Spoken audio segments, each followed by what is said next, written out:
Hello, Isis. Hi, Lucifer. I have a couple of requests. First, I need permission for a small spaceship to land. Who's in it? Our parents, Gab and Newt, grandparents, Shu and Tefnut, and grand-granddad Atom Ray. Wow! Why didn't they come here all together with you?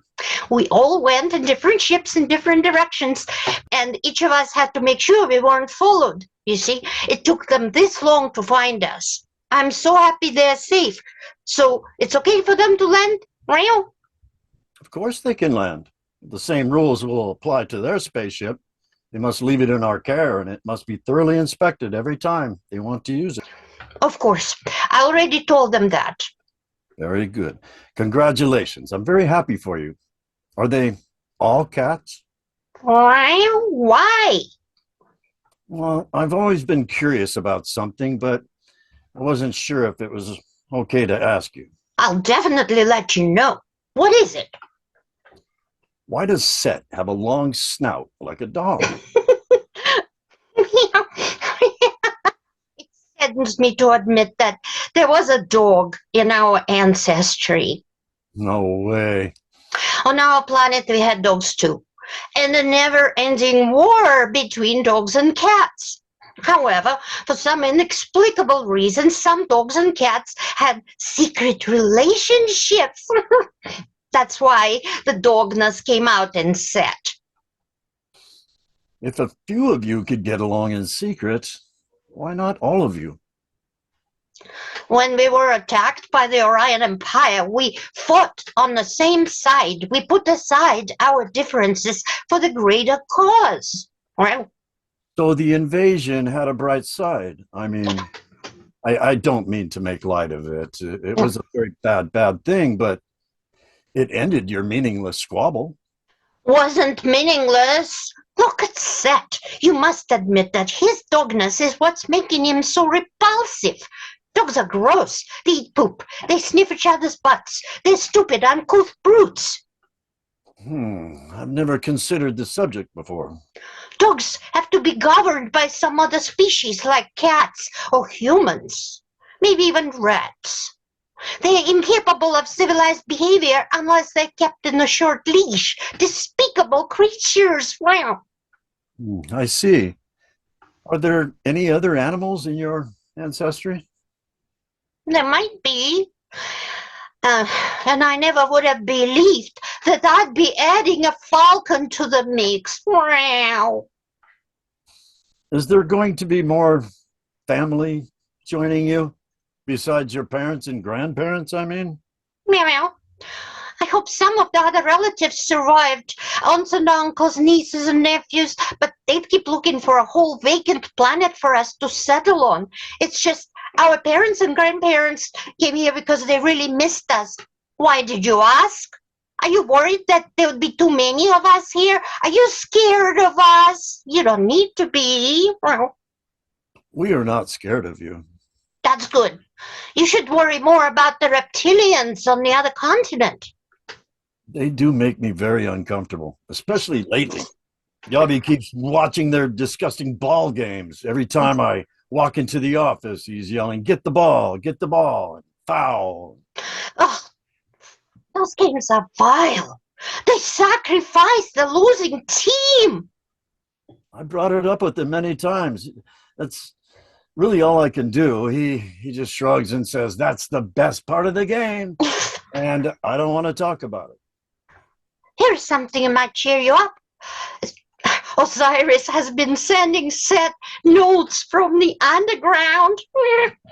From where? The underworld. Under what? The less sophisticated cats believe that the dead live in the underworld, which is like a mirror image of this world, except more gloomy. It's like this world, but through a very dark sunglasses. Interesting. What about the sophisticated cats? What do they think? We protect the dead bodies from decay the best we can and store them until we have the technology to bring them back to life. I could clone them for you. A clone of a person is not the same person. It's a different person who is the same. You know what I mean. Yes, I do. So Osiris writes letters to Set, just for kicks and giggles. Now Set is totally convinced that he's communicating with his dead brother. Well, he must be quite happy to be certain that life continues after death. Too much so.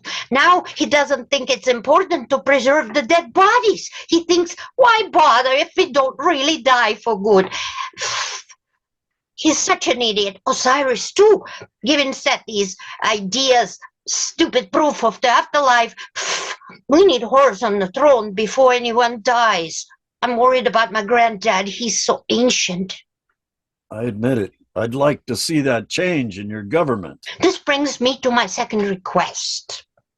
I'm not getting involved in a coup against Set, however much I dislike him. No. I simply need medical assistance. Set scratched out Horus's eye. Oh, that's horrible. Of course, bring him to the lab right away. We'll grow him a new eye. Oh, and Set needs your help, too. He was trying to rape Horus, so Horus beat off his balls in self-defense. That is too much. Set is the last person. Cat, who should be a king.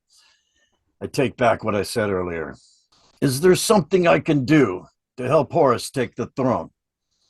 As long as it doesn't involve killing Set. I draw the line there. Meow, meow. Who do you take me for? I'd never kill my own brother. This idea I have is totally harmless. You see, in our culture, king has to be the most manly cat. So Set isn't even hiding his evil act. He's gone around saying that Horus is too girly. We need to fix that. What do you have in mind? Can you make a tiny, nano-sized thing that I can put in his food? Something that can talk? A tiny recorder? With a speaker? For you? Let me think on that. I probably can. In the meanwhile, let's get your son and your brother to the lab for some first aid. Meow. Thank you so much. Horus is now a king. Meow. And Set was demoted to be my granddad's chauffeur. That's wonderful news. How did it go exactly? I invited the family to dinner and slipped your nanobot into Set's food. After he swallowed it, I gave it a couple of minutes and then told everyone that Horus is definitely manlier than Set, no matter what the gossipers say. That was the cue for the tiny nano speaker to come on. Everyone heard coming from Set's belly. Hello, I am Horus's sperm, speaking from inside Set. He is definitely Horus's bitch. Horus is the man. Just saying. And Set was whacking himself in the belly, growling, shut up, shut up. And then, sperms can't talk. This is some dirty trick. You aren't seriously buying this, eh? But everyone was only too happy to have an excuse to demote him. So they all were nodding their heads and saying, oh, Horus has such talented sperm. Oh, yes, he is the man.